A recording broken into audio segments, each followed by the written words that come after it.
आज ये वीडियो बनाने का मकसद ये है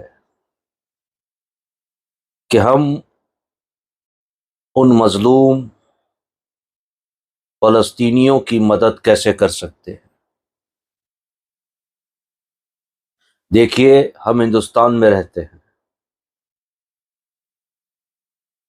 ना हमारी हुकूमत हमें इजाज़त देगी कि वहाँ जाकर के हम फ़लस्तीनियों की मदद करें,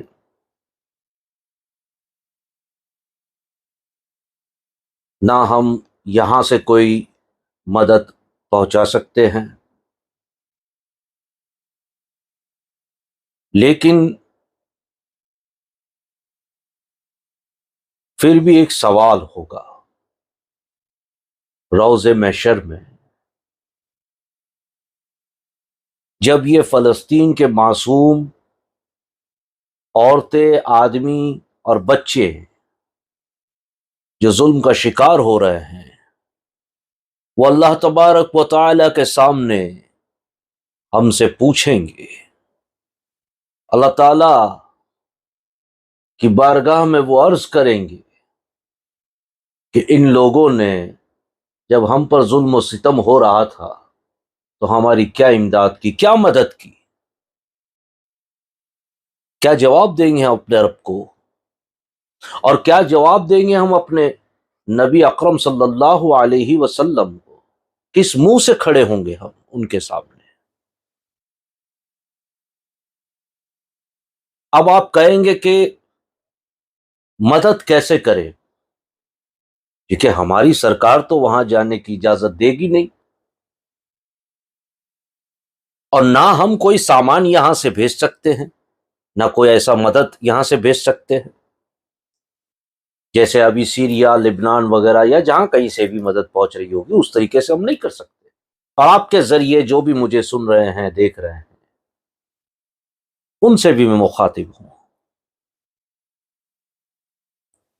देखिए, मदद तो करनी होगी। अब तक हमने प्रोटेक्ट किया पूरे हिंदुस्तान में, जहां जहां भी हुआ होगा। बात इससे नहीं बनने वाली। उनके हक में दुआ ये सबसे पहली और बड़ी मदद है, ये याद रखिएगा कि उनके हक में दुआ करते रहें, पंज वक्ता चलते फिरते। मैं हिंदुस्तान के तमाम मस्जिद के ट्रस्टी और उलमाओं से दरख्वास्त करूंगा कि आप अपनी मसाजिदों में कम से कम एक मर्तबा फलस्तीन के मजलूमों के लिए, वहां के शहीदों के लिए और इजराइल के खिलाफ आप दुआ करें, और लाउड स्पीकर में करें। लाउड स्पीकर तो सुबह की अजान के लिए मना है ना, 6 के पहले। बाकी 4 वक्त तो हम अजान पढ़ ही रहे हैं, भले स्लो आवाज में करें। अब आप कहेंगे ऐसा क्यों? दुआ तो हम बैठे बैठे, चलते बैठते भी कर सकते हैं, लेकिन लाउड स्पीकर में करने की वजह यह है कि अगर कोई मस्जिद में ना आया हो या अपने घरों में हो, उसको आवाज पहुंच जाए, वो आमीन कह दे, वो भी दुआ में शामिल हो जाए। और दूसरी वजह यह है कि लोगों तक ये मैसेज पहुंचे कि हिंदुस्तान के मुसलमान खुल करके फलस्तीन के साथ हैं, ताकि हुकूमत तक ये प्रेशर जाए। आप दुआ करें, लाउड स्पीकर में करें। ये तो हो गई पहली मदद।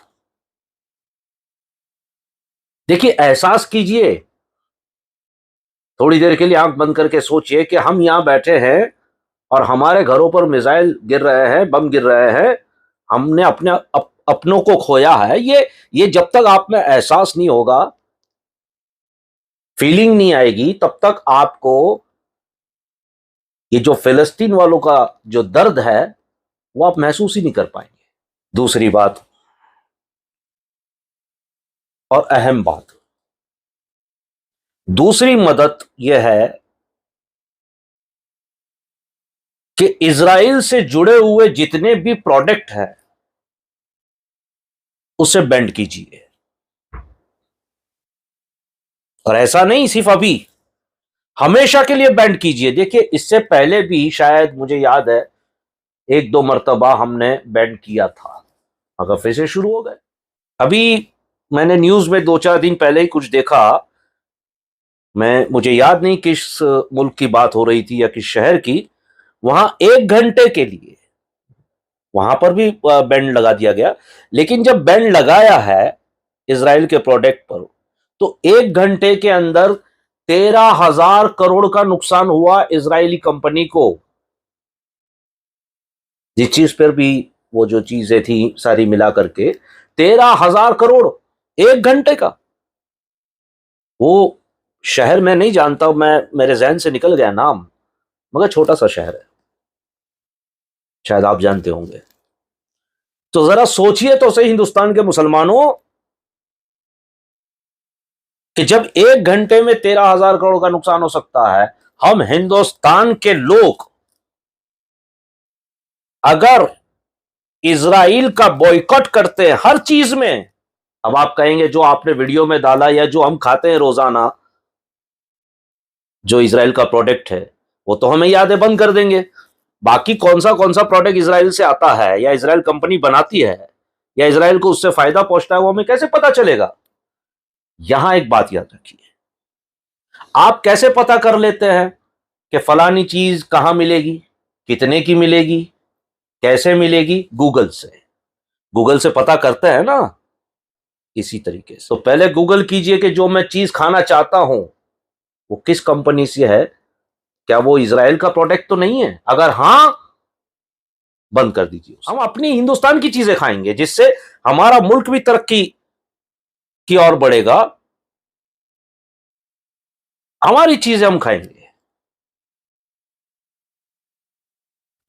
इजराइल का अगर प्रोडक्ट वो निकलता है, आप मत खाइएगा। देखिए पिज्जा, ज्यादातर मैं भी नहीं जानता क्योंकि मैं ये सब खाता पीता पहले से नहीं।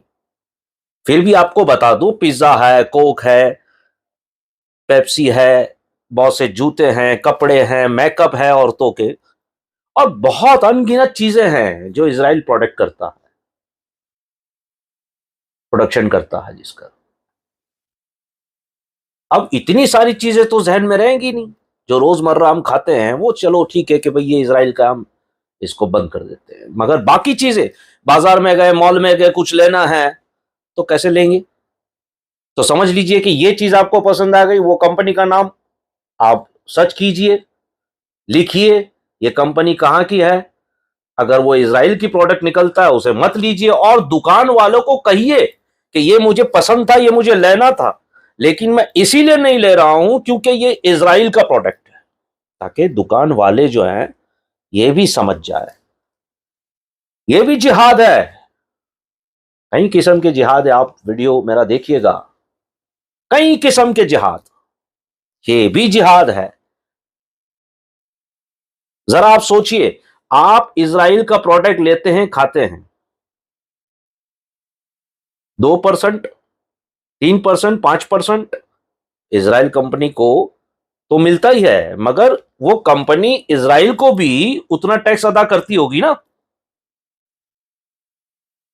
वही टैक्स का पैसे से आज गाजा पर मिसाइल हमले हो रहे हैं, मासूम और बेगुनाह मारे जा रहे हैं। यानी अगर इजराइल एक मिसाइल छोड़ता है तो समझ लीजिए कि 4 आने से लेकर 50 पैसे तक, 25 पैसे से लेकर 50 पैसे तक उस एक रॉकेट मिसाइल में हमारा भी शामिल है। हम भी उतने ही गुनाहगार हुए, मैं जानता हूं। हमारे बच्चों को ऐसी ऐसी चीजें अब पसंद आने लगी है और वो खाने के आदी भी हो चुके हैं, भारी पड़ेगा। अपने अपने घरों में इस वीडियो को दिखाइए, आगे पहुंचाइए और बच्चों को समझाइए कि हम खाने के लिए नानी कह रहे हैं, मगर इसके कंपटीटर में अगर कोई सामने दूसरी चीज है तो वो खाइए। ठीक है, टेस्ट थोड़ा आगे पीछे होगा, भाव थोड़ा आगे पीछे होगा, थोड़ा ऊपर नीचे टेस्ट होगा, आदत डाल दीजिए। आपका टेस्ट यहां जरूरी नहीं है साहब। वो मजलूम बेगुनाह मारे जा रहे हैं, उनकी आहो पुकार को सुनिए, ये ज्यादा जरूरी है। बैन कीजिए इजराइल के तमाम प्रोडक्ट आज से ही, सिवाय दवाइयों के, मेडिकल के। जितनी भी चीजें हैं वो बैन कीजिए। मुसलमानों की दुकानें जो हैं वहां जाकर उनसे गुजारिश कीजिए, मोहब्बत, प्यार और मोहब्बत और शांति के साथ। ऐसा नहीं है कि उनके पास जो चीजें वो फेंक दे, वो कहां से फेंकेगा बेचारा, वो तो गरीब आदमी है, अगर वो फेंक देगा कहां से लाएगा, बेच दे वो, ठीक है। अगला ऑर्डर ना दें अगर वो इजरायली प्रोडक्ट है तो, जितना पड़ा हुआ है वो बेच दो आप। और अगर मुसलमान कोई ग्राहक आता है तो उसको कहो कि ये इजराइल का प्रोडक्ट है, आप ना ले तो बेहतर है। अब दुकान वाले कहेंगे ये तो हमारा नुकसान है। इतना सा नुकसान? अरे अल्लाह तुम्हें इससे बढ़कर दे देगा, करके देखिए। अगर नुकसान का ख्याल आ जाए दिल में, दिल के अंदर, तो जरा सोचिएगा कि रोज़े महशर में हम नबी सल्लल्लाहु अलैहि वसल्लम को क्या जवाब देंगे। जब अल्लाह ताला पूछेगा कि तुम्हें इतना तो इख्तियार दिया गया था ना, तुम्हें इतनी ताकत तो दी गई थी जो तुम ये कर सकते थे, फिर तुमने क्यों नहीं किया, ये पूछा जाएगा हमसे।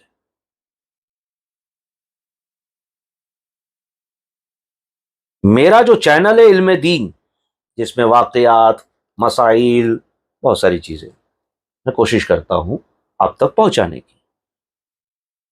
अब आप कहेंगे कि ये जो मैं कुछ दिनों से वीडियो डाल रहा हूं ये इल्म दीन का कॉन्सेप्ट नहीं है, ठीक है, लेकिन मैं आपसे कहूंगा क्यों नहीं है इल्म दीन? क्या ये इल्म दीन नहीं है? क्या हमें दीन ने ये नहीं सिखाया कि मजलूमों के लिए हम लड़ें, और अगर लड़ नहीं सकते हैं तो कम से कम बोलें,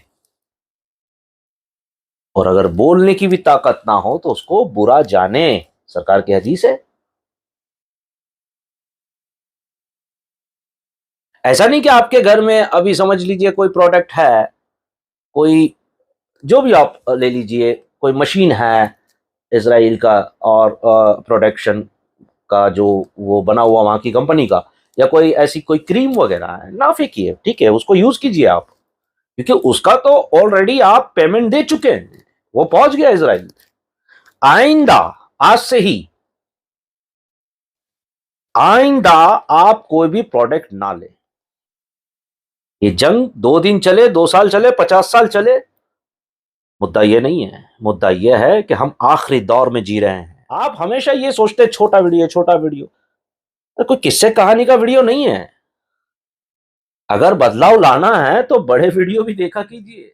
आज अगर कोई फिल्म होती या अंग्रेजी गाने होते या कॉमेडी का शो होता, चाहे वो 1 घंटे का होता, देखते हैं हम यूट्यूब पर, मगर इल्म की बातें, काम की बातें नहीं, हम नहीं देखेंगे, स्किप कर देंगे या देखेंगे ही नहीं, अव्वल तो ना आगे पहुंचाएंगे।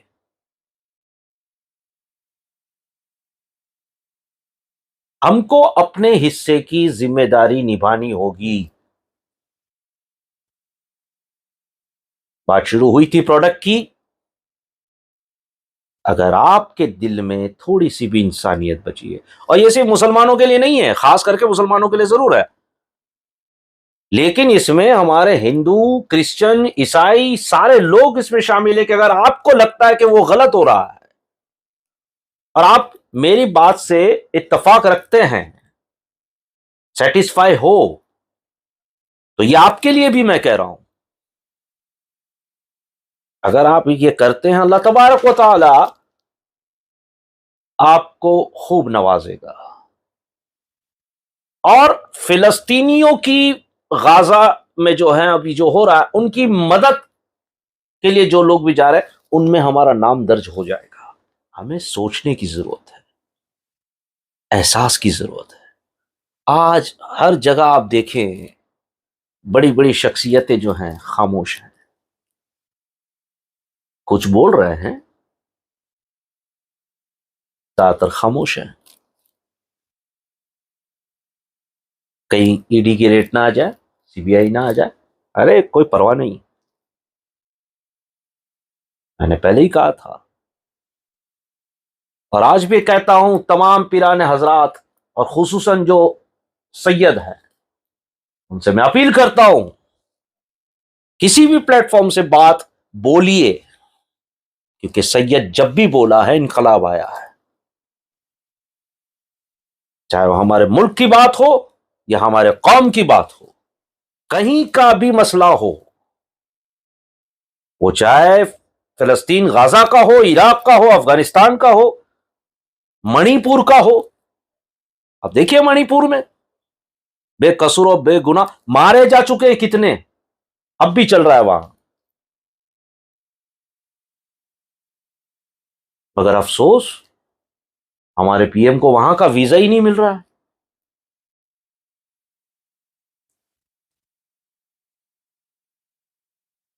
अंधभक्तों को लगता है कि वो मणिपुर हिंदुस्तान का हिस्सा ही नहीं है। आप सबसे मेरी गुजारिश है, मेरे इस पैगाम को आप जितना आगे तक पहुंचा सकते हैं पहुंचा दीजिए। ये जिम्मेदारी अब आपकी है।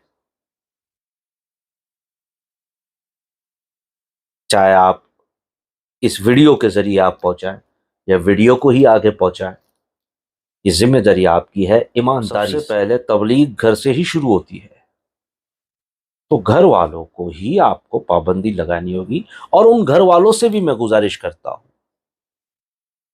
मेरी माओ बहनों से गुजारिश करता हूं, मेरे बच्चों से गुजारिश करता हूं, मेरे भाइयों से गुजारिश करता हूं, खुदा का खौफ लाइए, एहसास लाइए, उनकी चीखें आहोजारी को सुनिए, उनके खून को जाया ना होने दें, उनकी कुर्बानियों को जाया ना होने दें,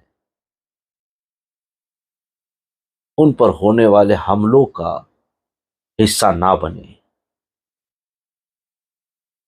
इजराइल प्रोडक्ट को बंद करें और सख्ती के साथ बंद करें। अस्सलामु अलैकुम व रहमतुल्लाहि व बरकातुहू।